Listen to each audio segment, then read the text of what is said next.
Amigas e amigos, o espetáculo promovido pela Rede Globo de televisão com as prisões dos ex-governadores Antony Garotinho e Sérgio Cabral chama atenção e faz pensar.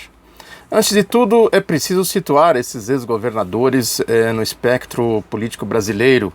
Garotinho tentou abrir seu próprio espaço num chiqueiro em que já existiam espécies muito maiores do que ele. Entrou aí por uma dessas igrejas que prometem o reino do céu a troco de picaretagem e, ao contrário do que fez outro espécime no mesmo chiqueiro, o senador Magno Malta, o Garotinho não pulou automaticamente no barco dos golpistas, né? E, pior ainda, bateu de frente com seu principal braço, né? O braço dos golpistas, o braço forte, que é a mídia, em especial a Globo.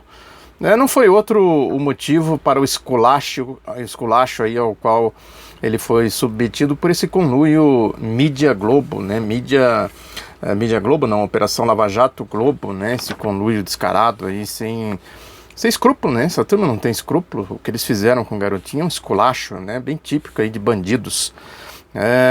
Até a linguagem, né? Que isso aí vem aí do submundo das delegacias. Enfim, aí do que a gente pode dizer como dejetos, né, como detritos da sociedade. O Cabral é um típico PMDBista, que assim como o prefeito do Rio de Janeiro, Eduardo Paes, também do PMDB, foi importante para uma fase em que algumas iniciativas do governo Lula, no sentido aí de melhorar a vida da população mais carente, obteve alguns êxitos, mas como integrante do PMDB, aí desse grupo centrista, né, esse grupão centrista, esse setor mais dominante do PMDB, o Sérgio Cabral também faz seus malabarismos e, ao contrário do Garotinho, o Cabral pulou no barco dos golpistas. Mas quando o centro foi para a direita, né, que apoiou aí esse setor golpista aí, né, do PMDB, que aderiu, né, ao projeto do golpe, o Sérgio Cabral embarcou nisso aí, né? Inclusive apoiou o Aécio Neves nas eleições presidenciais passadas. Então é preciso a gente situar essas figuras exatamente nos seus devidos lugares para a gente compreender, né, o que está acontecendo. Não tem nada de justiça, não tem nada de combate à corrupção, né? Tudo isso é falácia, conversa fiada, né? Porque se fosse combate à corrupção, o procedimento seria outro, bem diferente. Não tem absolutamente nada a ver com o que estão dizendo aí de perseguição a políticos, entre aspas, né? Essa converseira toda aí, papo furado no final das contas. Foi o Cabral, por exemplo, mesmo com essa tentativa aí de fazer essa mutação, né? De entrar aí para o lado dos golpistas, né? Isso não impediu que na primeira oportunidade o conluio mídia Operação Lava Jato Globo, né, em particular, se vingasse dele. O desenho é absolutamente claro. Todos os que de alguma forma se identificaram com Lula viraram alvo aí desse processo todo aí, né, dessa vaga fascista desencadeada com a Lava Jato, né? Isso não tem a menor dúvida, né? O próprio núcleo do governo golpista está sob constante avaliação, constante vigilância. Porque se eles ficarem numa certa altura do campeonato, se ficar demonstrado que eles não têm condições de levar o golpe adiante, sem dúvida que entrarão aí também na mira, né, dessa vaga fascista da Operação Lava Jato. Tanto que já ventilaram aí alguns balões de ensaio, né, lançaram alguns balões de ensaio, ventilando aí nomes como o de Henrique Meirelles, o atual ministro da Fazenda, o ex-ministro Nelson Jobim e o próprio Fernando Henrique Cardoso, né? Lançaram aí para ver como é que isso seria recebido, que recepção que teria. Lógico que o golpe ainda está verde, né? Cedo para uma aventura desse porte, mas sem dúvida alguma que eles têm isso na devida conta. O projeto vai depender aí de como que o projeto neoliberal vai ser implantado. Tem a PEC ex-241, PEC 55 agora no Senado. Depois vem as reformas, né, da Previdência, o fim da aposentadoria, o fim da CLT, né, e outras coisas, a reforma política que vai tirar, que eles pretendem, né, tirar da cena política quem faz aí, quem pensa a política de outra forma, né, quem pensa a democracia, né, quem pensa os setores democráticos e progressistas da sociedade. Né? Evidentemente que tudo isso está sob avaliação, e a Operação Lava Jato é o bando de cachorro louco, né, que eles soltam aí para morder quem eles acham que deve morder, no sentido de levar o projeto neoliberal adiante. Tem nada a ver, repito, com combate à corrupção, né, com justiça, com judiciário, absolutamente nada, zero, zero, zero. Esse é um cenário muito bem desenhado, né? Só olhar aí, não precisa nem de lupa, só olhar de longe que a gente vê o desenho desse cenário. Veja-se, por exemplo, que o PSDB e suas adjacências não passam nem perto da Operação Lava Jato. Por que será? Vamos parar e refletir aí, não mais do que 30 segundos para chegar a conclusões óbvias.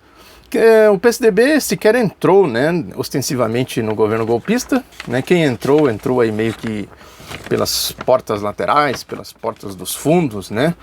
E está lá, né, blindado a 7 chaves, como é o caso do José Serra, o ministro das Relações Exteriores, com aquela história das contas, ou da conta, no exterior, né, um escândalo, quer dizer, um tucano, né, de alto coturno, né, de bico grande e plumagem colorida, está lá, quietinho, né, tocando a vida, enquanto quem é acusado, é perseguido, ninguém nunca falou de conta no exterior, nunca apresentou uma prova concreta, como é o caso especificamente do ex-presidente Lula.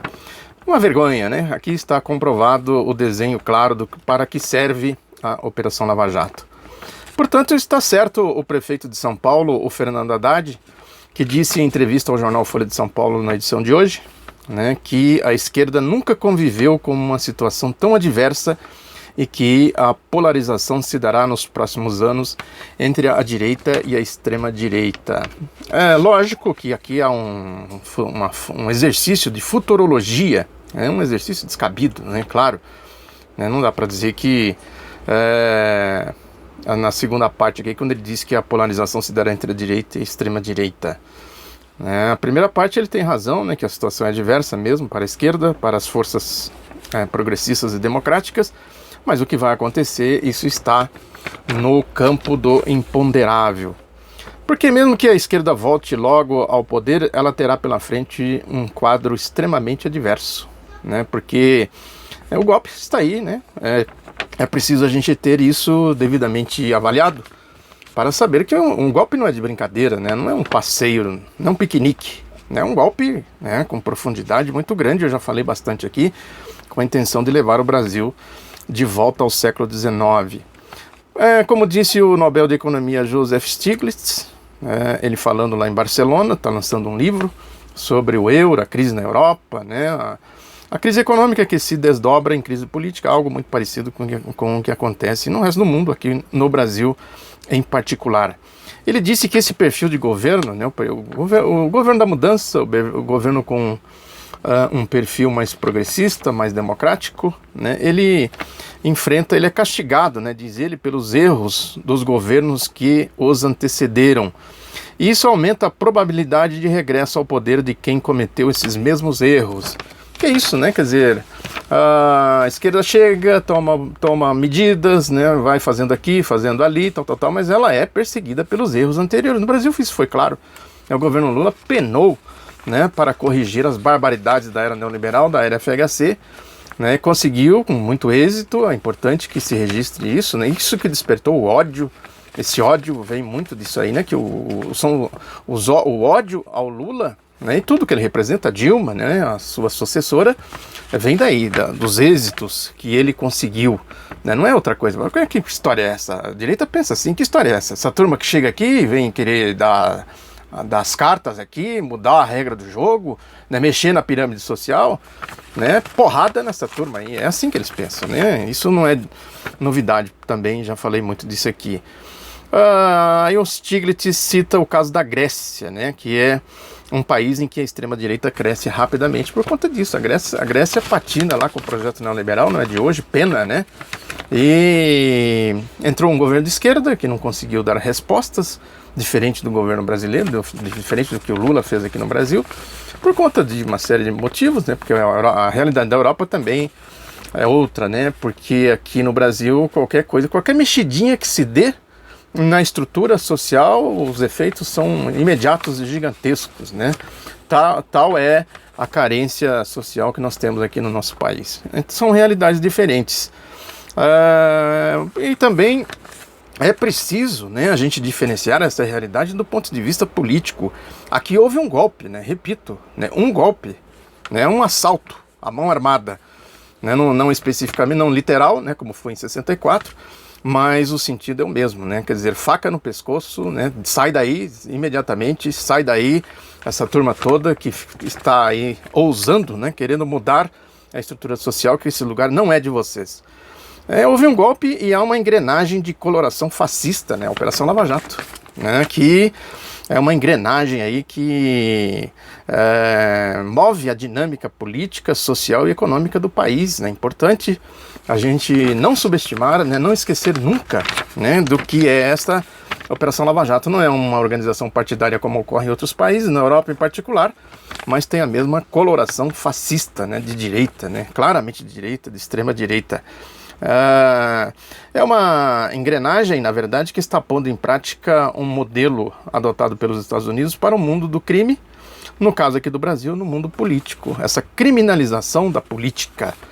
Esse mercado de delação premiada, por exemplo, né, isso é uma coisa escandalosa, né? Quer dizer, é um balcão de negócios no qual não basta ser inocente, é preciso provar. Né, uma inversão clara aí da civilização do Estado Democrático de Direito. Né? Quer dizer, tem aí, inclusive, eu botei aqui um trailer, né, de um filme, né, sobre a emenda 13 nos Estados Unidos, que fala do sistema carcerário, muito interessante. Né? Quer dizer, transformar o sistema carcerário em meios de ganhar dinheiro, né, e em cima disso forçar as delações premiadas, né, prende-se a rodo, porque isso dá lucro, né, dá dinheiro e criminaliza ao mesmo tempo, principalmente a população negra, né, que é o que trata a emenda 13, fazendo uma comparação com o tempo do escravagismo, né, que hoje tem mais, segundo esse filme, tem mais presos do que na época da escravidão. É muito interessante, e é o modelo do Sérgio Moro. Eles foram lá atrás disso, né, tem convênios lá com o FBI, né, e ele está trazendo aqui porque o Sérgio Moro e a sua turma, a sua trupe toda, é importante dizer que é importante a gente ter em conta que eles estão aqui fazendo um papel político, né? Eles foram postos lá nas suas funções para fazer um papel político, né? Não tem nada a ver com justiça, repito mais uma vez isso. Então, esse é o fundamento, inclusive, da queixa-crime que o Lula move contra o Sérgio Moro, né? Mostrando como o juiz atua como agente político, não como magistrado. Não, está aí o processo, isso é de conhecimento público, está aí na internet. Um comportamento idêntico também teve esse juiz do Rio de Janeiro, Marcelo Bretas, lá da 7ª Vara Federal, que mandou prender o Garotinho e o Cabral. Né? Politicagem, não tem outra denominação para dizer o que eles estão fazendo. Né? Eles perderam completamente o senso de decência, né? Como fez, aliás, o Deltan Dallagnol, que no dia da consciência negra, no dia 20 de novembro, sintomaticamente se manifestou no seu Facebook, está aí, é só procurar o Facebook dele, não a favor da luta antirracial, mas a favor dos escravistas que foram às ruas, né, gatos pingados aí, grupelhos, né, falar suas palavras idiotas, né, minha bandeira jamais será vermelha, são tão idiotas, imbecis, que não conseguem distinguir, né, para que serve uma bandeira, né, um símbolo de um país, né, não consegue distinguir o que é um símbolo de um país, de um símbolo de um movimento, de um partido, de uma corrente política ou ideológica. Uma imbecilidade absolutamente abjeta. E o Dallagnol lá apoiando esse tipo de coisa, né? Sintomaticamente, como eu disse, exatamente no dia da consciência negra. Este é o particular mundo do Brasil do século XIX. É o século XIX, escravagista, né? A ideologia do escravagismo agora é manifestada aí com o projeto neoliberal. Isso em pleno século XXI. É isso. Muito obrigado pela atenção, um abraço e até a próxima.